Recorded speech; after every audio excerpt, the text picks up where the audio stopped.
আসসালামু আলাইকুম এভরিওয়ান, কি অবস্থা সবার? আশা করি সবাই ভালো আছেন। প্রতিদিনের মতোই আরেকটা ভিডিও নিয়ে হাজির হয়েছি। আশা করি প্রত্যেকেই শেষ পর্যন্ত ভিডিওটির সাথে থাকবেন। রাতে কিছু রুটি বানিয়ে রাখছি, কারণ সকালে উঠে নাস্তা বানাতে খুবই একটা প্যারা হয়ে যায়। আর বাসায় যেহেতু মিস্ত্রি আছে, তাই তেমন একটা সময় পাই না। ওদের এগুলো দেখতে হয়, না দেখাশোনা করলে ওরা আবার ঠিকভাবে কাজ করে না। তো সে কারণেই আমি ভাবলাম যে রাতে কিছু নাস্তা রেডি করে রেখে দিই, তাহলে সকালবেলা আমার জন্য একটু সুবিধা হবে।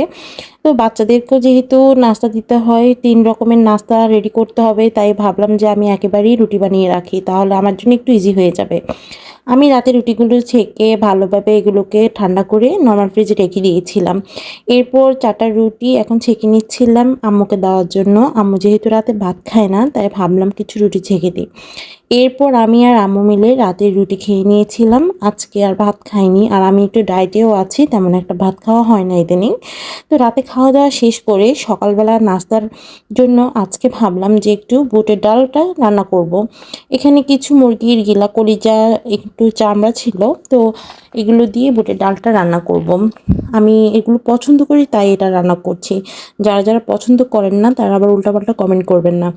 তো আম্মু এই যে এটাকে ভালোভাবে কিছুক্ষণ কষিয়ে নিয়েছিল, তারপর বুটের ডালটাও দিয়েছে, দিয়ে ভালোভাবে কিছুক্ষণ কষিয়ে নিয়েছে। কষিয়ে নেওয়া হয়ে গেলে এটা একটু হয়ে আসলে এখন নামিয়ে নিব। এরপর সকালের নাস্তাটাও খেয়ে নিচ্ছিলাম। তো এখানে বুটের ডালটাও নিয়ে নিয়েছি, রুটি দিয়ে খেয়ে নিচ্ছিলাম। অনেক মজা হয়েছিল আলহামদুলিল্লাহ। আর আম্মুর হাতে রান্না বলে কথা, মজা তো হবেই। এরপর সকালের নাস্তা শেষ করে মিস্ত্রিরা হঠাৎ করে একটা কাঁঠাল দিল, বলল যে এটা আপনাদের গাছ থেকে নিয়ে আসলাম। আমি ভাবলাম যে ওরা খাওয়ার জন্য কিনেছে, তো ওরা বলতেছিল না আপনাদের গাছেরই ছিল, আমি কিন্তু দেখিনি। তো আলহামদুলিল্লাহ, মাশাল্লাহ, এবারে প্রথম একটা কাঁঠাল ধরেছে, একদমই ছোট, 5 কোষ হয়েছিল।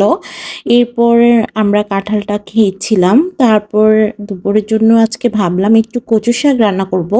আম্মু কচু শাকটাকে এখন ভালোভাবে ধুয়ে নিয়েছে, এরপর মাছটাকে হলুদ মরিচ লবণ দিয়ে বসিয়ে দিয়েছে। তারপর কচু শাকটা দিয়ে এখানে সিমের বিচি, তারপর এখানে শুটকি মাছ দিয়ে দিয়েছে, দিয়ে এটাকে কিছুক্ষণ রান্না করে নিবে। তারপর রান্না করা হয়ে গেলে এখন আমরা ডাল ঘুটনি দিয়ে এটাকে কিছুক্ষণ ম্যাশ করে নিব। তো এটাকে ভালোভাবে ম্যাশ করা হয়ে গেলে এখানে বাগার দেওয়ার জন্য পেঁয়াজ আর রসুনটা বাগার দিয়ে দিবে।